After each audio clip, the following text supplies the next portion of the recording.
All right, good evening, fellow protectors. Welcome to the Education of a Weaponized Man podcast. Back here again tonight with you, as we are every Thursday night at 7:30 p.m. We go live. Thank you for joining us. I have Coach Brad with me. You'll see him, as well as we have Coach Shane with us tonight. Coach Dustin's away, so Shane's jumping in tonight. Thanks for joining us, Shane. We appreciate it. Looking forward to hearing your insights into tonight's topic. So. I want to talk about. I titled this one "The Secret to Developing Surgical Skill." I actually could have gone a million different ways. I could have had different titles for this. Let me set this up a little bit. I saw a video of a knife attack, a very aggressive, very violent knife attack, and it didn't end well. Meaning that the attacker ended up killing his intended target or his intended victim. And it led me to this. So let me just kind of I thought about playing the video, but it's extremely graphic, and not everybody wants to see that kind of stuff, even if it is for learning purposes. But also for our those of you that are listening on the podcast, not watching us on our YouTube channel or Facebook page. The attack basically started where the attacker pulled out a butcher knife. He had it in an ice pick grip, meaning that the blade was facing to the ground. And the two individuals, the attacker was about a foot out of this guy's face, out of the victim's face, and they were arguing and yelling and screaming. And all of a sudden, the attacker drew his arm back, exactly like you'd imagine, for that big, as they have an ice pick grip, that big overhead kind of, Norman Bates from Psycho type stabbing motion. So he wound up, and as he wound up, our good guy, our victim, he shot backwards about 3-4 feet, which again is expected. But the good guy had been wearing a backpack. Now he looked in his mid to late 20s, but looked like he was dressed like a university student is what he looked like. And he had this backpack on. And so as the attacker took the first big swiping stab at him, he lunged backwards. He avoided the first stab. And when he did that, his backpack, he had his hands on his straps when the guy was in his face confrontational, like just holding his hands on his strap. When he flew backwards, you could tell it wasn't on purpose, but his backpack came off. Like he literally one of the arms flew out, one of the straps flew off. And so now, as he recoiled backwards, he had this backpack in his left hand. And so, of course, the attacker, without hesitation, he missed the first big swing. He came shooting in with the second one, blitzing forward, came in with the second one, and just again, reflexively, almost dumb luck, the victim now backpedaled once again, but he instinctively brought the backpack up. So he had the two hands on the backpack, and he brought the backpack up, and the knife hit the backpack, like stabbing right into the backpack, almost pulling it out of his hands. But it didn't pull it out of his hands, so the second one goes into the backpack. Now, of course, the attacker winds up again. Now, this is all happening very, very, very fast. But the attacker comes in for a third, a fourth, a fifth attack. I mean, all this is happening in the first 2.5 to 3 seconds. 5 to 6 powerful blitzes with that ice pick grip with a good 10, 12-inch butcher knife. And each one, other than the first one missed. Each of the subsequent shots, the victim is blocking it like he's defending it with the backpack. And so the knife keeps hitting the backpack, kind of redirecting the hand, hitting the backpack. As the victim was backing up, they've spilled onto the street. The victim runs into the bus. There's like a full city bus there. He hits the bus, bounces off the bus like a pinball, which was really good, and the attack continues. Now, the attacker takes a seventh stab at him. It once again hits the backpack. The attacker takes 2 steps backwards. Now, this is the first moment in this assault that the attacker has stepped backwards. First time. 2 good solid steps back, as if to try to problem solve what the fuck is going on. Because his blueprint was what? I got the big old fucking knife. This guy's right in my fucking face. And now I'm going to stab him. I'm going to murder this motherfucker. So he starts stabbing at him. And within those first 6-7 attacks, it's like such a crazy blitz. He finally processed that he's not actually making contact. It's hitting the backpack. But the second that the bad guy backs up the 2 steps to regroup, the good guy fucking slings the backpack back onto his back and takes 2 steps forward. He steps right back into the kill zone and he puts the backpack on his fucking back. Of course we know that he's in condition black, meaning his forebrain has no more blood in it, so he can't problem solve, rationally think, all that stuff. Because then all of a sudden he stepped in. But when he stepped in with like anger. He stepped in as if to say, oh, you want to fucking fight. Now, you guys haven't seen this video, I don't believe. Guess what happens when he took 2 steps towards the bad guy, put the backpack back on his back, and stepped into him like, fuck you, you want to attack me? You want to fight? Then let's fight.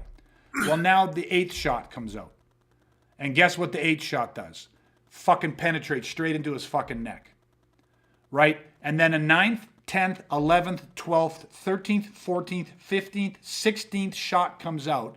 And now this guy's got 8 or 9 deep, fucking brutal stab wounds in his body, and it's game over for him. Okay? So this video,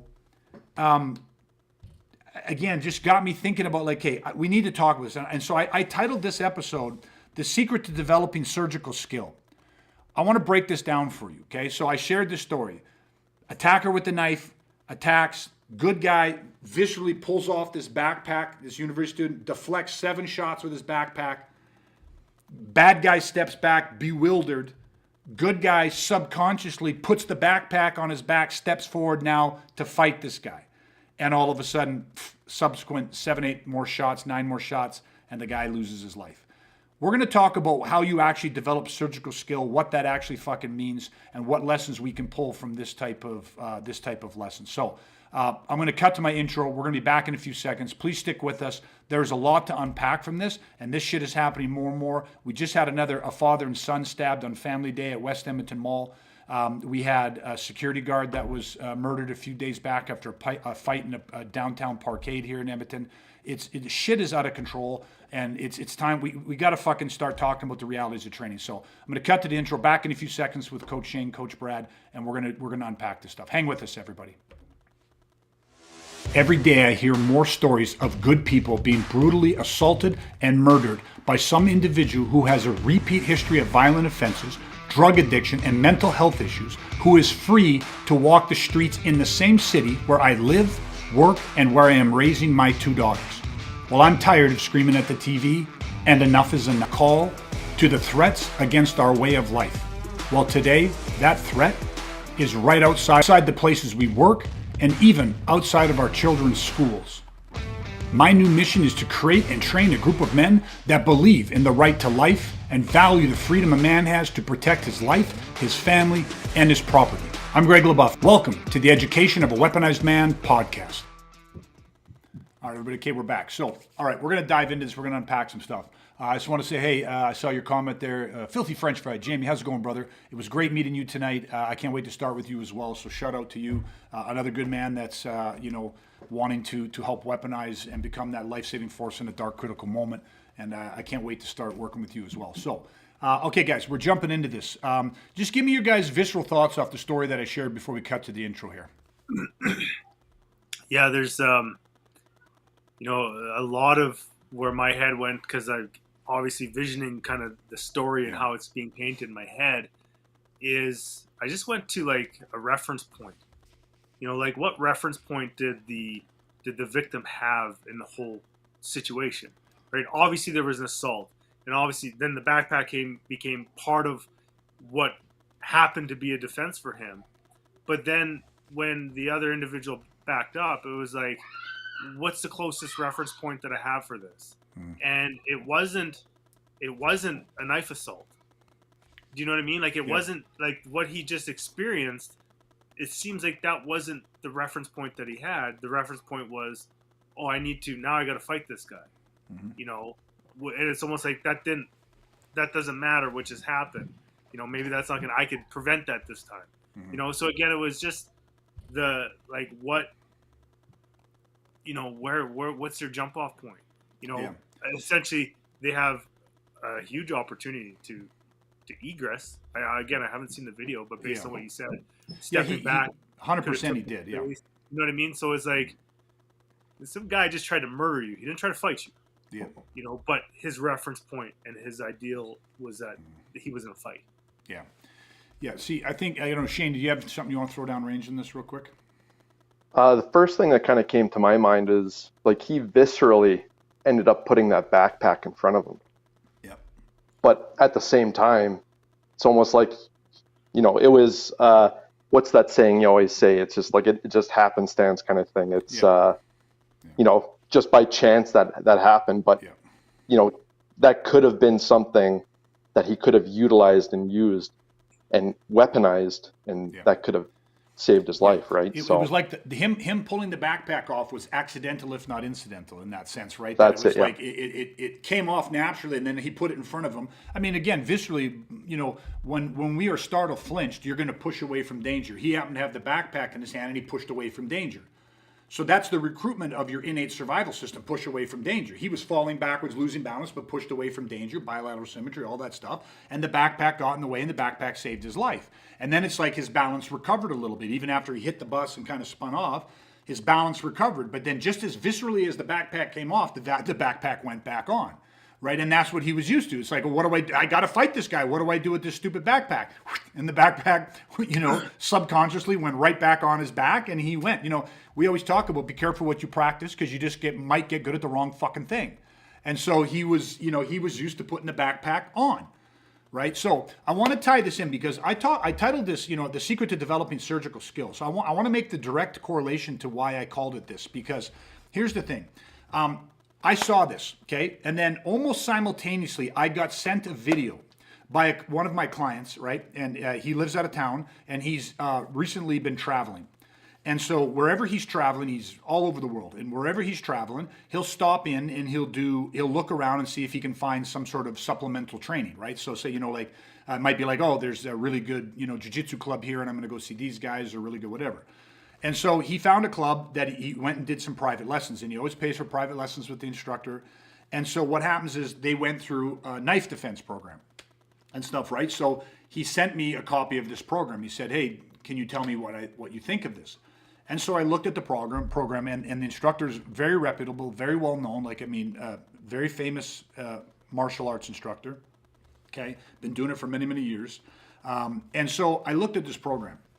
And then I happened, of course, to see this video, and I was looking at this program and stuff. And here's the thing that hit me, is that the techniques being shown in the video, it's like in a couple instances, they talked about some really good, simple strategies. They said, here's one of the strategies we want to use against somebody with a knife, when facing somebody with a knife. And you know, like I'll just give you an example, right? There was more to it, but just like, you know, break distance and arm yourself. So like, you know, zone out, break distance, and pick up a chair or stool, arm yourself. Could be your own knife, whatever it is. Great concept. Now, what happened in this instance of the video is when the attack happened, the victim viscerally fell backwards, and accidentally or incidentally, his backpack slipped off because he was startled and his hands were on the strap, so he almost pulled it off, but he retained it. And that backpack came in between. So what this guy viscerally did was break distance and arm yourself, like he got a barrier.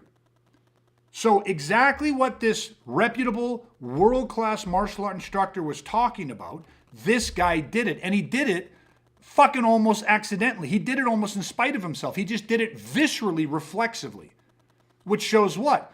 It's primal.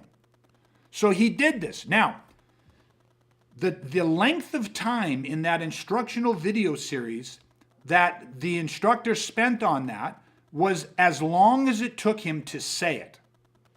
Oh, if you got a guy in front of you and he's got a knife, break distance, arm yourself, could be a chair or something like that, and that's one of the best things that we can do. And then very quickly he switched to the next thing. And you know what the next thing was? Okay, What we're going to do now is, we're going to time it. We're going to time the knife assault. When the knife's on its way back, we're going to drive in and we're going to make contact with the weapon arm, right? So you're going to, attempt to grab towards the wrist and you're going to frame in high at the shoulder. You're just going to punch in and make contact. And then if we can, because this isn't sustainable, we're going to go for what they call a baseball grip.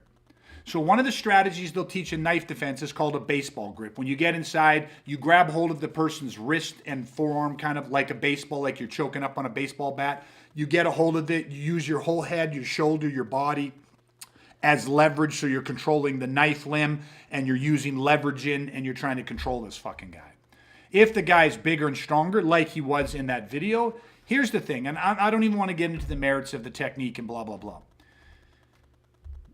The next, 45 to an hour of the video series is them showing you how to drill and work and develop the timing, to develop the grip, to develop the sensitivity for the leverage, what to do if he weighs more than you or bigger than you, all of these different fucking things. And of course, that's just an hour into the video. They're saying you have to practice this stuff for hundreds, if not thousands of hours. And right away in my brain, what went off was like, fuck, man, the first thing you fucking said is the thing that they should be doing. You even said it. That is by far the better solution. There's higher likelihood of survival with far less training and far less practice required. But you said it and then you fucking left it. And then right away my brain was like, why do martial arts always practice the fucking shit that takes the most practice? And most people would think that I just answered my own question. Well, because it takes the most practice, Greg. Are you fucking stupid? Why do martial arts always love to practice the shit that takes the most fucking practice? I'll leave it to you. Why do you think they do this? I think that they do it because it is more glorified. Okay. And even just kind of one of the things that I'm like, where my head's at is that you think about even that video, break distance and arm yourself, right? It's like, that's what you should be doing. The last thing you need to be doing is engaging with a fucking violent criminal who's trying to murder you with a knife, right?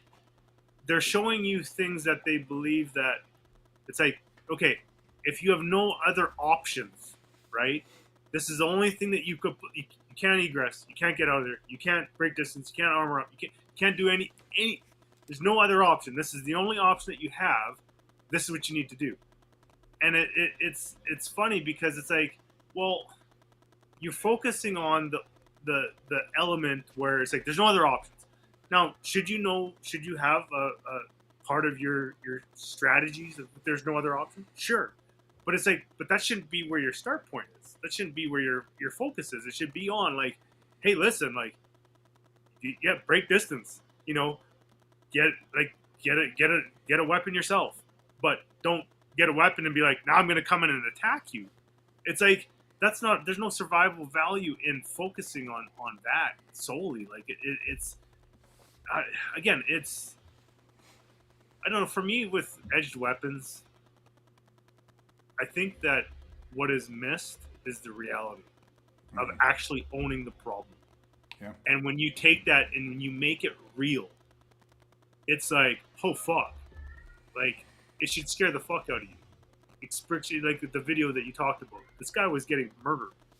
It's like, you're not in a dojo with your shoes off and you're bowing first. Do you know what I mean? Like, it's like, let's take the real realities of violent criminal assault and apply that to the situation. And I think that is really missed.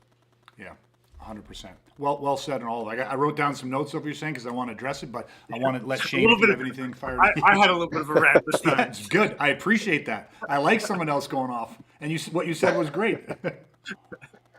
Yeah, I think the biggest thing is they're focused on the wrong thing.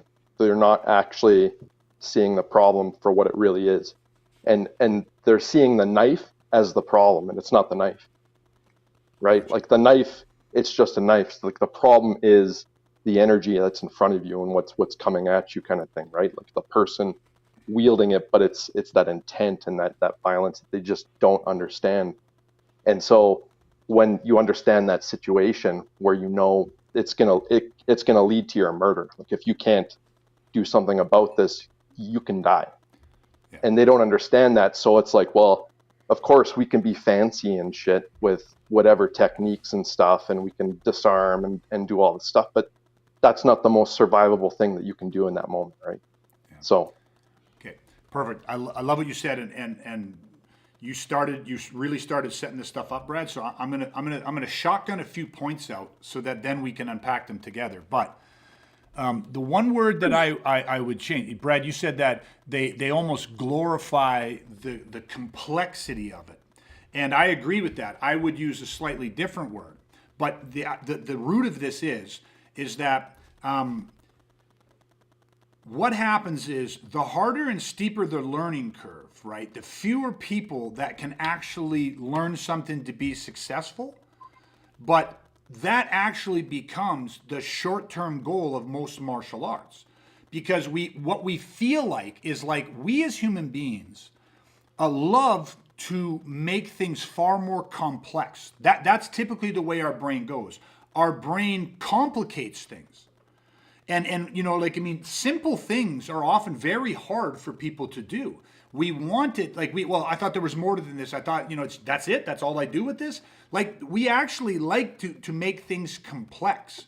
And so most martial arts, it's like, if you looked at the business model or just the teaching model, if what you taught was the simplest thing that people just could viscerally pick up on, listen, the instructor thought, or knew, I should say he knew, that the idea of break distance and rearm yourself is so simple that all he had to do in an instructional video series was say it. Just say it. He didn't even really demonstrate it. He just said it. And then he said, by far one of the best things you can do.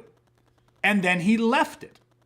It is so simple, so easy, could be done by anybody, that all he had to do was say it, then he just left it. And then he went right into, but, and here's the second part again, Brad, and you said it. If you have no options, and the guy's here, and you have to drive in, because that is hard. If you have no options, it takes a lot of balls to step into somebody with a knife. It takes a tremendous amount of timing, which means it takes a tremendous amount of attributes and sensitivity and placement and action and line formalization and all of this type of stuff. He said, if you have no options, then we have to show you this. We have to practice this. We have to fucking drill this. Okay, great, pause. But here's the thing. I am so sick and tired of everybody saying, but you have no options. As martial arts instructors, you are training your students to voluntarily give away their fucking options. Because you're not teaching them the simplest thing to do, because you're saying, if you have no options, I'm going to show you this thing. Yes, it's really hard. It's really difficult. You're probably going to get cut. You're probably going to get hit. You're probably going to get this stuff, but you have no options. Why don't I have options? Well, because there's no space for you to break away. Okay, there's no space. But what about if I can break distance and rearm myself, grab a chair, grab whatever it is? What about if I carry my knife? What about you live in a country with concealed carry? Can you imagine teaching a guy that is concealed carry legal in a state or province, like not province, but in a state where he is legal, part of the world where it's legal, and you say you got a guy in close proximity with a knife who's threatening to kill you, and that guy pumps his hand back and he's about ready to blitz you, fall back, but don't grab your gun. Don't go for the gun. Like, they literally do training courses on how to get your gun out quick and in close quarter. Like, you know, techniques that, you know, they've refined over the years, and it's like you're even faster and they're working it. So they work that. Because guess what carrying a gun does for you? Well, it gives you an option. What does carrying a knife do for you? Gives you an option. What could your hat do for you, or a shirt do for you, or a tactical pen, or a tactical flashlight, or probably 100 other things that are in the environment right around you? What I'm getting at is that you can carry options with you. It doesn't have to just be a concealed gun. It doesn't have to be a gun. It can be. There's lots of options that you can carry with you, and every one of those options is far better than going empty hands.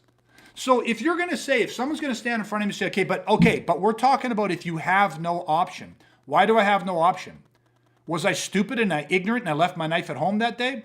No. You have your knife, but you just can't get to it. Why can't I get to my knife? Am I on drugs? Is my reaction time slow and reduced? No, you have your arms in 2 casts. You got your 2 casts on your arms. You can't access your knife. Where the fuck am I at right now? I got double casts on my arms and I'm out where? Like, where the fuck am I? By myself? How the fuck am I scratching my nose? How am I picking my ass? Like, how am I doing? What do you fuck? Like, all these what if scenarios. No, you're in a tractor beam. You're naked. You've got nobody there. You have no knife. You can't reach it. He's faster than you. How's he faster than me? How did he get right? He's right in your face. How did that happen? Did I go catatonic for a few minutes? Am I just stupid? How did he ambush me? How did he get? I'm not saying I can't be startled. I'm not saying you can't be God. But you know what? That's not as easy as what you're making it sound to be. No, Greg, you're overthinking this. The scenario is you have no choice. You have no options. You have nothing. You can't do this. You can't do that.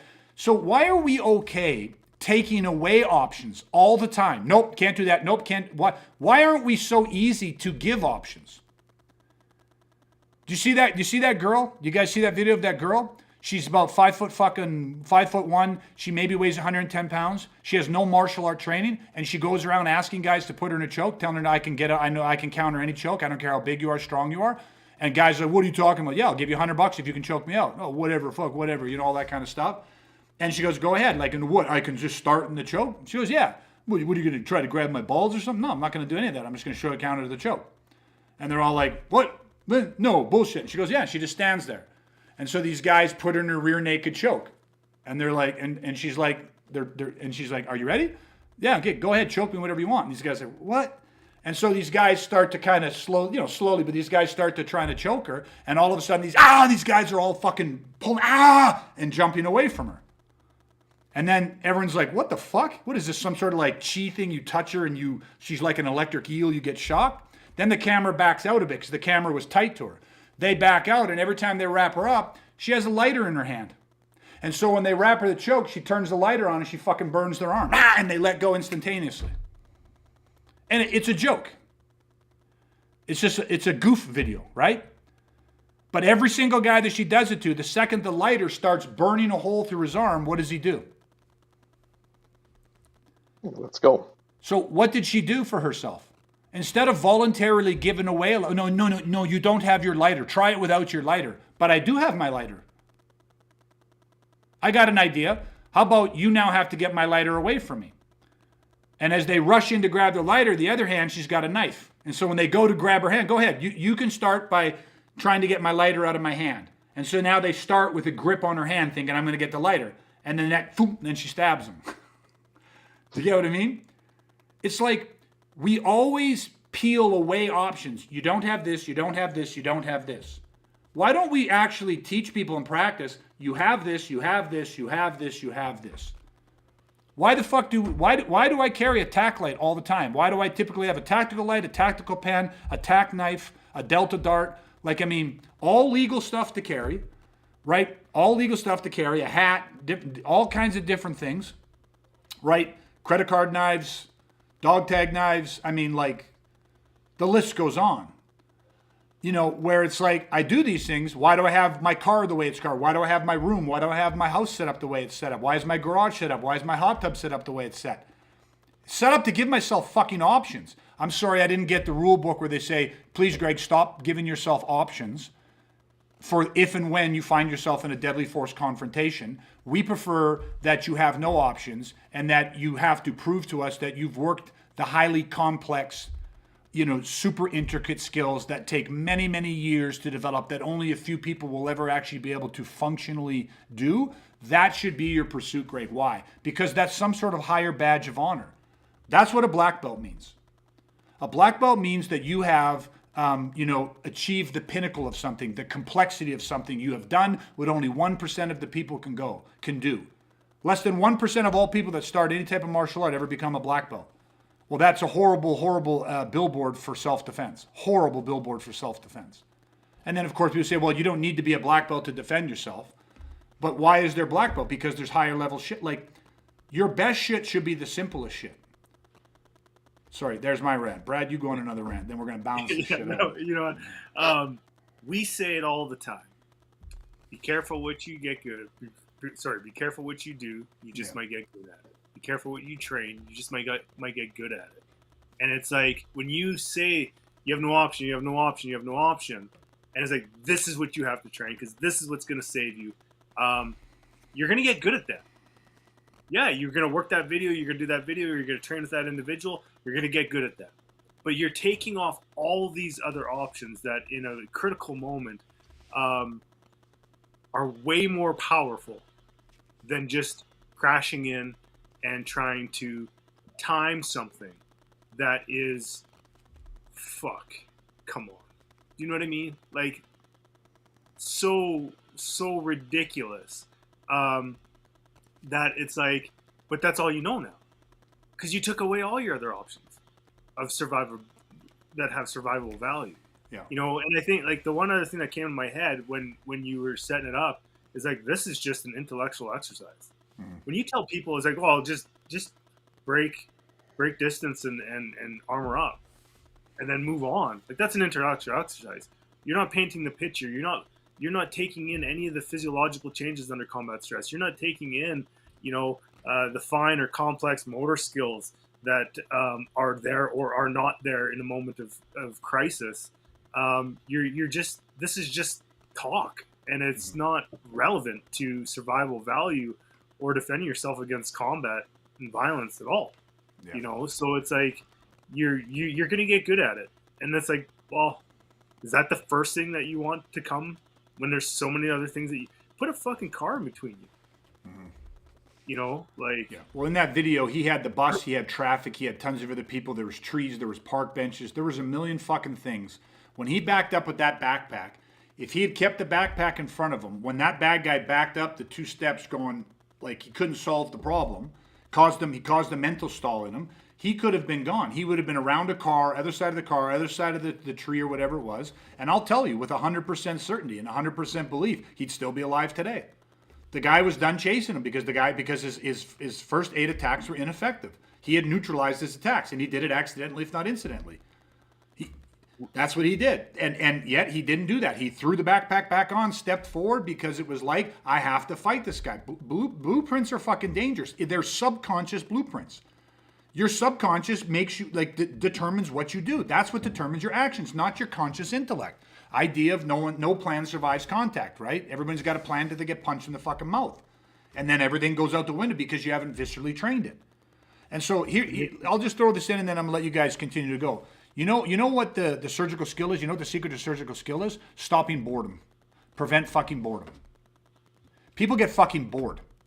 People have a 7-second, they have the attention span of a fucking goldfish. And it's like, why don't you work these skill sets? Break distance and arm yourself. Break distance, use your backpack. Break distance, pull your sweater off. Do these things. You know why? Because the second instructor shows it to them, within 2 or 3 minutes, everybody in the room is doing it as well as the instructor can do it for the most part. You get what I mean? It's like, oh. And they say, well, we're done with that. What's next? You got fucking bored because what's next is any good combat athlete, anybody that operates under pressure, they do it until it becomes fucking viscerally imparted. They do it until they are unconsciously competent, right? Everyone's like the 10,000 hour rule. People think the 10,000 hour rule applies to like learning something new every single hour, like stacking complexity. No, 10,000 hours of simplicity. 10,000 hours of viscerally, so that when that stimulus of that blitz attack happened, it is strategically and tactically, viscerally imparted that backpack came off and now the motherfucker's moving like that is a shield.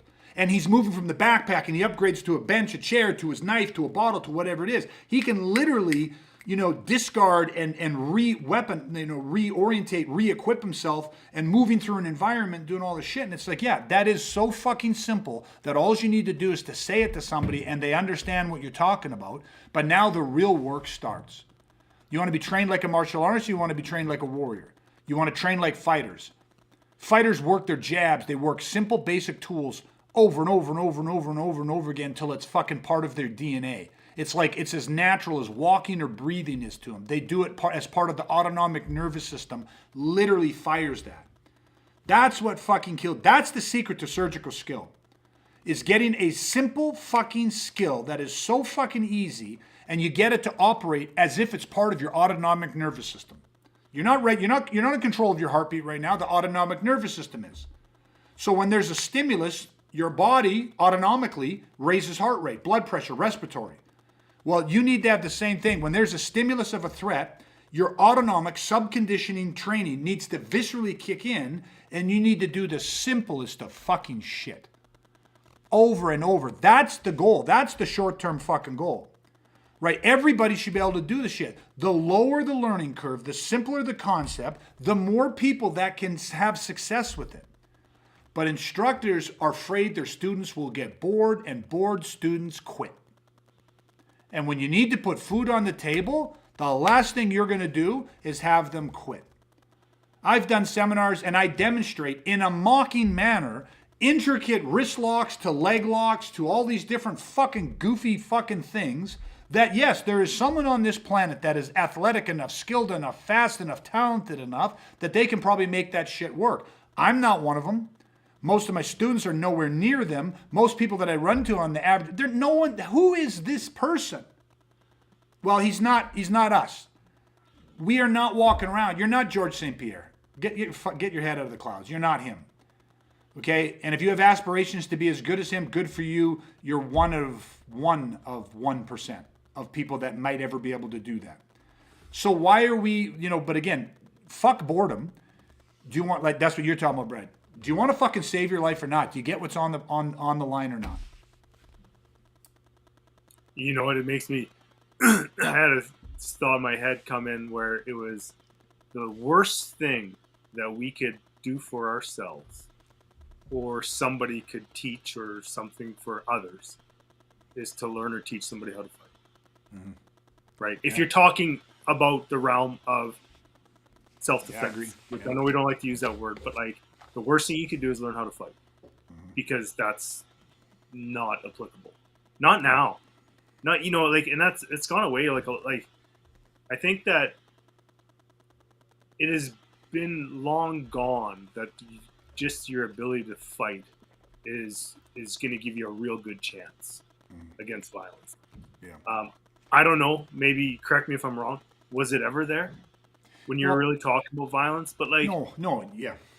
Like, when you're talking about violence, it's not there. I agree with you. Like, if we were going to say anything out of trying to have a unbiased viewpoint, I think every man should know how to fight, because there's lots of confrontation and conflict in your life where you may have to fight.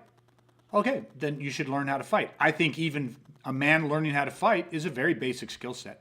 You do not need a black belt. You do not need years of boxing. You don't have to compete in boxing. You don't have to compete. Just like you don't need to compete in jiu-jitsu. If most people just, went through the Gracie's combatives program and learned the first 36 moves, really, if most people spent 1.5 to 2 years just working the Gracie combatives program for basic ground self-defense in a fight, you'd be set for probably 80 to 90% of all confrontation. That's it. You'd be done. You don't practice a little bit, but that's it. You're finished. But yeah, what we're talking about isn't fighting, and a lot of people confuse that. We're talking about violence, and you're right. Learning to fight when faced with violence, which is about one thing, and that is destruction, real interpersonal human aggression, fighting has nothing to do with it.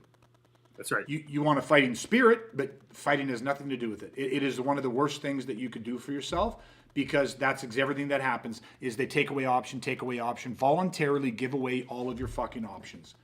It's like, all these gun guys that are always like, gun, if we had guns, a 45 solves a lot of problems. I just get these comments all the fucking time. You're not wrong, but it's only an option. But here's the thing. We don't have that fucking option in Canada. We don't have it. You have the option of using firearms within the confines of your home or on your property. There is absolutely times when you can use firearms in defense of yourself, your family, and your property legally. That's fine, and we should. But the reality is we don't have those options here. So expand your viewpoint. The gun is not the only option. right? There are so many options, and why would we not arm ourselves with the knowledge, the skill sets, the mindset to utilize all of these options? Because the last thing I want in a violent life and death situation is to voluntarily give up my fucking options. I'm not going to make it easy, right? The Navy SEALs, what's one of their sayings? If you ain't cheating, you ain't trying. And here's the thing. Last time I checked, if somebody's trying to murder you or murder your family, define cheating in the context of attempted murder. It doesn't exist. The word cheating does not apply. Because there's no fucking rules. Because the number one thing that trumps all of it is my right to life. There is no greater right than the right to life. Because without life, you have no other rights. None of it fucking matters. So, you know, if you ain't cheating, you ain't trying, erase that. Right? If you're not giving yourself, if you're not utilizing, giving yourself options, then you're not trying. Why you know what I mean? Like the bad guys have all this initiative. They choose the duration, the location, the time, all of this shit. Like they are doing all of this stuff. And it's like, it is so easy to give yourself options. So easy. Like, why do I carry a med kit? Why do I carry a tourniquet? Why do you carry combat gauze? Why do we carry this shit? Because if a motherfucker stabs me, shoots me, and tries to leave me for fucking dead, I'm bringing the shit that gives me options to save my fucking life, or to save my child's life, or to save my wife's life, or some other innocent person. I'm giving them options to buy time before somebody else can come and help save. Like options. Why would, like, you're insane if you don't carry a fucking medical kit with you. If you don't have your car isn't stacked with go bags and different bigger medical kits, and your home doesn't have a bigger medical kit, like, are you like, how do you triage? How do you like, but that's just like, again, why would I voluntarily give the shit up? So surgical, I don't want to get too far off topic, but surgical skill is developed by, first and foremost, don't get fucking bored. With wood grade, working the simple fucking shit because it's got to be autonomic. It's got to be fucking in your nature. It's got to be fucking pushed into your DNA.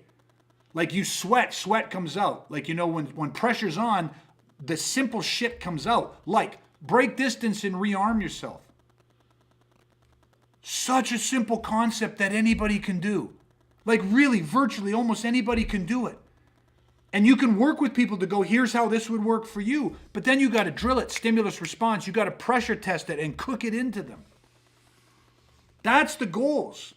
And as people do that, and they are doing simple fucking work, but they are literally training like fucking warriors, like just like their life depends on it.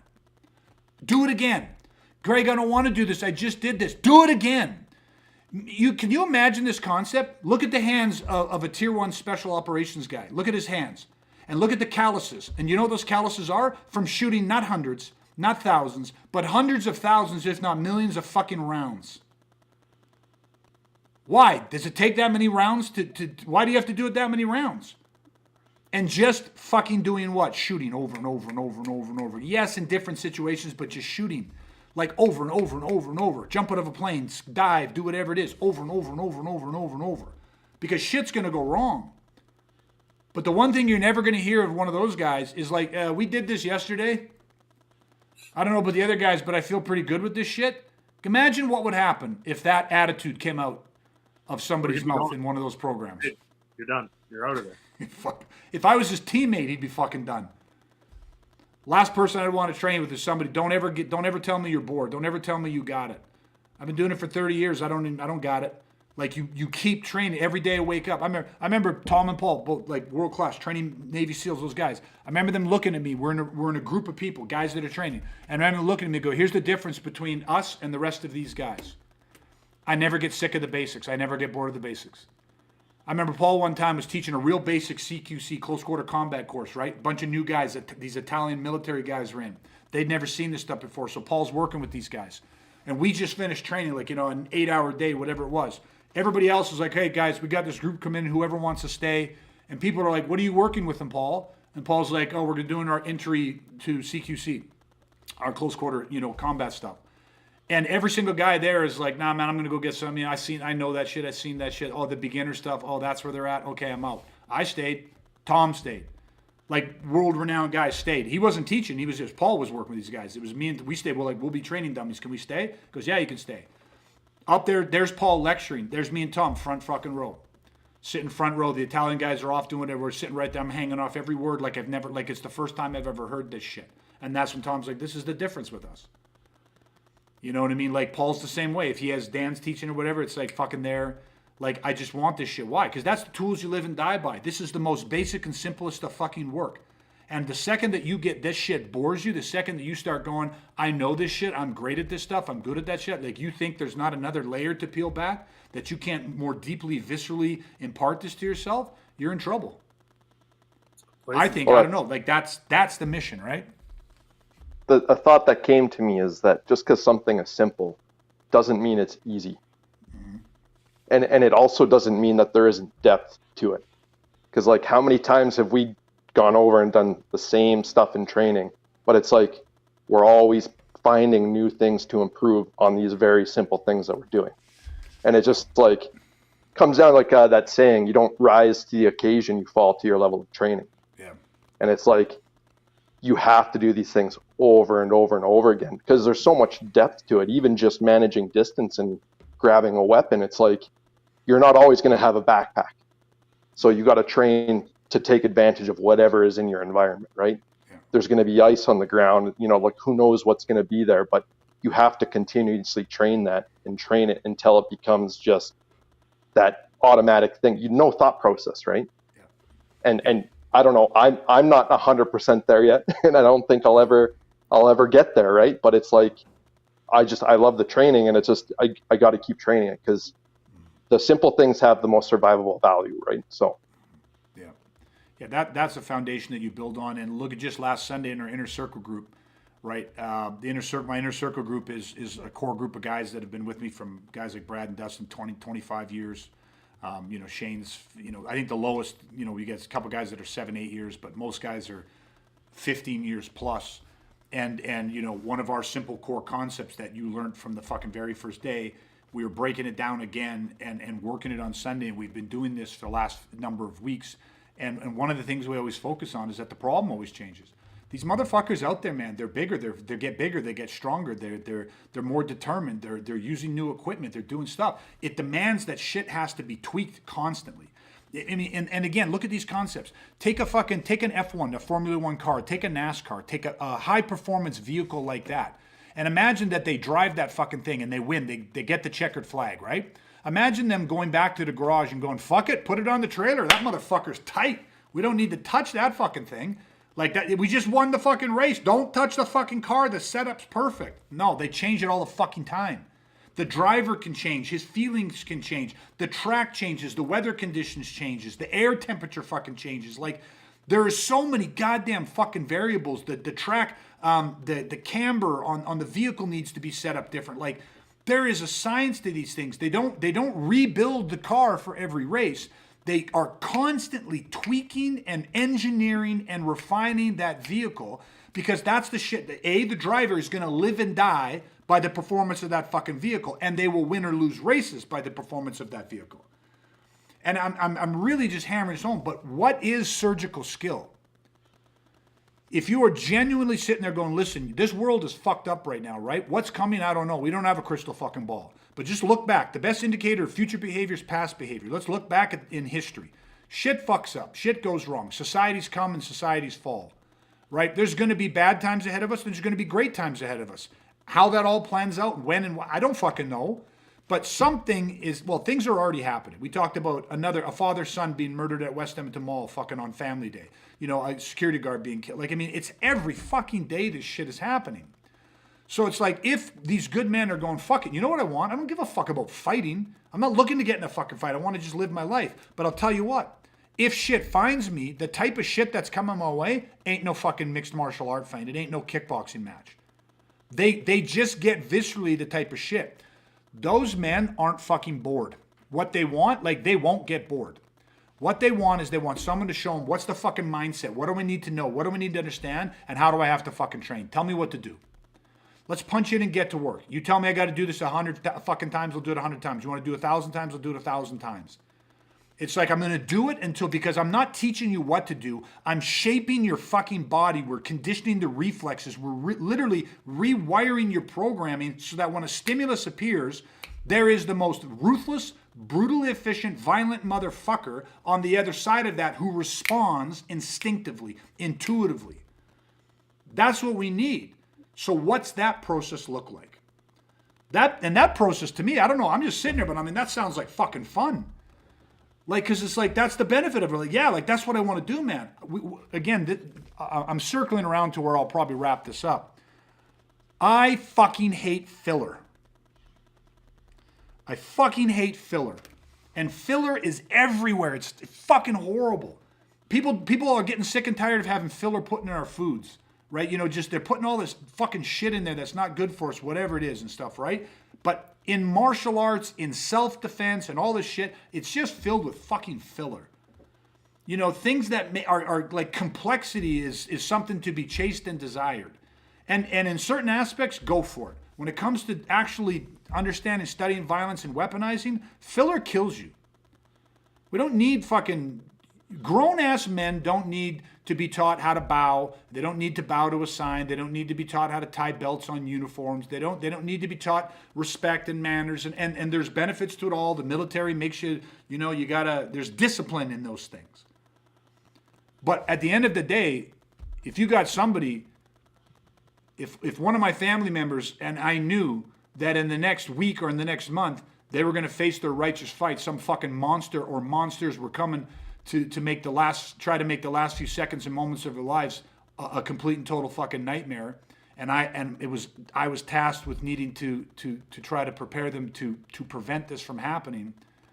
Fuck filler. Like, let's just get down to business. There is not enough simplicity in this industry. Just where we just stop with the fucking bullshit and like just get down to some really simple direct work.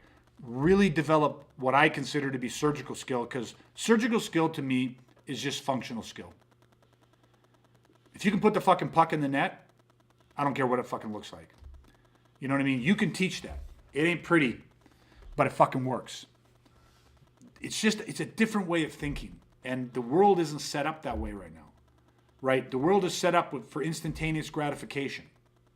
I mean, literally, adult men now, people, they're saying we have the attention span of a fucking goldfish. 7 seconds.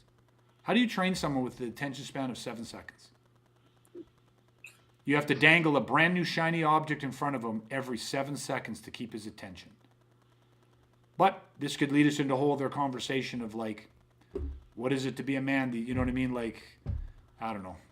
You know, we need some badass men, you know, to start, you know, just keep shit simple. You know what I mean? And fucking figure shit out, be prepared, train the right way, you know, and it's not even a hard way. It's not train hard. It's like, just do it smart. Like, just get rid of the filler and just fucking do it. It's just simple. But anyways, I think 4 or 5 good solid rants in this one. Brad, you had one, at least one. So that's good. I appreciate that. Shane, you were very controlled. No real rants. I appreciate that, I guess, too. But I don't know. Any final thoughts from you guys on this? Yeah, you know what? I'll say this. Whatever training environment, we need to understand that it also isn't just training physically, it's training mentally. It trains the mindset. And what we talked about today with, you have no other option. This is what you have to do. Like, when I think about that is such a wrong way to develop a good, solid, strategical, tactical mindset for fucking surviving violence.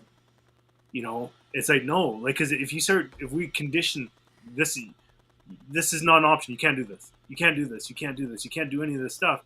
Then we're seeking permission for all these things. And when we find ourselves in an environment or in a situation, where, man, like, the best thing we could do is go underneath a car and pop up on the other side. But that option came off the table because we've been constantly beating down that survivable mindset by saying, no, you, like, this is what you do. when you're in that dark criminal moment. No, there's lots of other shit that we could do. There's lots of stuff that's on the table. The goal is surviving. The goal isn't fighting, you know? So I think that like the environment of violence needs to condition, training for violence needs to condition that mindset that nothing is off the table, you know? And I know, because I've been doing it for 25 years, is that simplicity of doing the tools that you live and die by, and the openness of like, man, you don't have to fucking do that. There's so like, no, like that's way easier. Do this. Do you know what I mean? Like, so I think you do not want to limit the mind because that's the most powerful tool. Yeah. I'm going to interject. Brad, as you're talking, you just nailed me with something else. I have to just say that. I'll say another thing that I saw. In this video, when the instructor was talking about, you can break distance and rearm yourself, and then he went into proceeded to talk about the baseball grip and doing all these different things. The other thing that got me is that he was doing it bare feet, wearing a pair of like Hawaiian shorts and a t-shirt kind of thing. And I just remember thinking like, where are you going? What are you dressed for? Like, because barefoot, and people could say, but Greg, what if you are barefoot in the summer? You know, it's barefoot. Most times when I'm living my life and running errands and this, I choose footwear to give myself options. You know, and I'm not just saying like, when I go out downtown walking at night and in a dark neighborhood of trouble can happen anywhere. I am very fucking particular about where you'll ever catch me in flip-flops. Do you know what I mean? And it's like, and usually if I am wearing flip-flops, I have given myself other options by carrying other tools that, because I know, hey, it's hot, I'm going to the beach, I'm barefoot or flip-flops, that means that has reduced my mobility. Try moving the way you need to move on gravel and rocks and broken glass and different shit when you're out in urban environments. Like, it's this thing again where people are teaching these, I'm teaching you knife defense in this lethal life and force thing, and you're wearing you're barefoot wearing your PJ pants. Or you're wearing these shorts, and it's like, that's what you like, and some people are like, dude, that's how I roll. Okay, but you know what I mean? Like, we all do it in the summer when you wear shorts. You have a different type of knife that you wear when you're wearing shorts. Like, because there's certain shorts, and you go, I don't have a pocket for it. How do you carry your knife? You know, that's why each of us has 15 different knives, because I have knives that, put it this way, women have been accessorizing for years. I have different knives for different outfits. And I'm not wearing it as an accessory. I'm wearing it for functionality because I give myself options. You know what I mean? When I got assaulted and almost got murdered, I had cowboy boots on. I'll never worn a pair of cowboy boots since, because you lose options, and I didn't know how to compensate options. If you love cowboy boots, you got to give yourself other options, because those things have no grip. You will find yourself in a lot of fucking trouble with no grip. So you're increasing risk by making these certain decisions. So how do you offset risk? So I don't know, it's just this point again where I'm like, it's so bad that somebody's teaching something and you're clearly, that's not the gear you should be wearing, but that's what they're wearing. You know what I mean? It's like, imagine showing up and I'm going to train, I go to work with a group of soldiers and we're talking about battlefield CQC or something like that, and I show up in fucking shorts and flip-flops. And it's like, these guys are all kitted out, and it's like, it's something like, you need the kit, dude. Like, the kit's part of it. And, you know, yes, you know, what happens if you lose this piece of kit or this doesn't work, you don't have it, okay, different, fine. But, you know, context determines content. Someone showing the content and they're not even dressed, they don't even understand the context, I can't take seriously. It's like barefoot training, I don't know, it's such a weird concept. Like, we train on fucking concrete because we're always throwing down. How many times, Brad, do you ever remember coming to training, and when you show up for training starts, I take half a dozen bottles and smash them all over the fucking ground? Yeah, we've had lots of different stuff on the ground. Fucking yeah, not just bottles. Like, I mean, we called it clean debris and dirty debris. I'd fucking throw hypodermic needles all over the fucking gym, and people are like, are you fucking insane? What the fuck you think's out on the street? So if you're gonna make a decision to go in and take that guy to the ground, go ahead and fucking take him to the ground. Like, you know what I mean? Like, stop living in a fucking fantasy world. Like, everyone always talks about the way you train is the way you fight, and then they go barefoot in clean, well-lit fucking environments. I love doing environments to shut. What's that? We're gonna do scenarios. Put the tape squares down. Yeah, put the tape squares down. That there's a wall, son. You can't go through that wall. Your tape car. Yeah, and it's all well lit. I mean, most times if you just took a gym and shut all the lights off and had one little tiny light in the corner, most gyms wouldn't function. I mean, can people come in and say, what's going on? I can barely even see. Yeah, we're training. Like, I mean, because you're not always going to train in perfect light conditions. So figure out what I'm saying. You know, I mean, I'm going on and on and on. Now I'm going off on a different tangent. I'm gonna wrap it up. Shane, Bring us home, Shane. yeah, bring us home. Something Land that the came plane. to mind. Something that came to mind was like, you know, in video games, if you want a challenge, it's okay to handicap yourself, right? With all the complex techniques and stuff. But violence isn't a fucking video game. So why would you ever choose to give yourself a handicap when it comes to a violent situation? Yeah. It makes no sense, right? That's a great analogy to end on, Shane. Yeah. Yeah. That's the whole option thing. Why handicap yourself? 100%. And that's what most training does, is it teaches you to voluntarily handicap yourself. I like that a lot. Great job. Good job, Shane.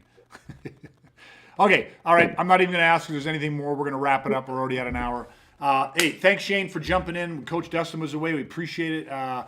Brad, as always, thank you so much for taking your time, investing the time, sharing your knowledge, your experience, your insights. Thank anybody who was listening and watching, for all everyone that is, whether you're following us and you know, wherever you like to download your favorite podcast, make sure you look us up there, hit the subscribe button notification so that every time we launch a new episode, which is at least once a week, every Thursday, or join us live on Facebook or Facebook or YouTube. Follow us at Awaken the Protector Within. Listen, the way that we grow this is by you guys sharing, liking, leaving us a 5-star rating if you feel we're worth it. We are doing this organically, one warrior to one warrior, you know, one warrior to another. We're looking for not everybody, we're looking for the right people. And our whole mission is to try to help people change their way of thinking, look at things from a different perspective. Violence is a different language, and just unfortunately, a lot of people don't understand that. So hopefully you found some value in what we shared with you tonight. And that's it, everybody. So until next time, please stay safe, stay weaponized, and we will chat again soon, everybody.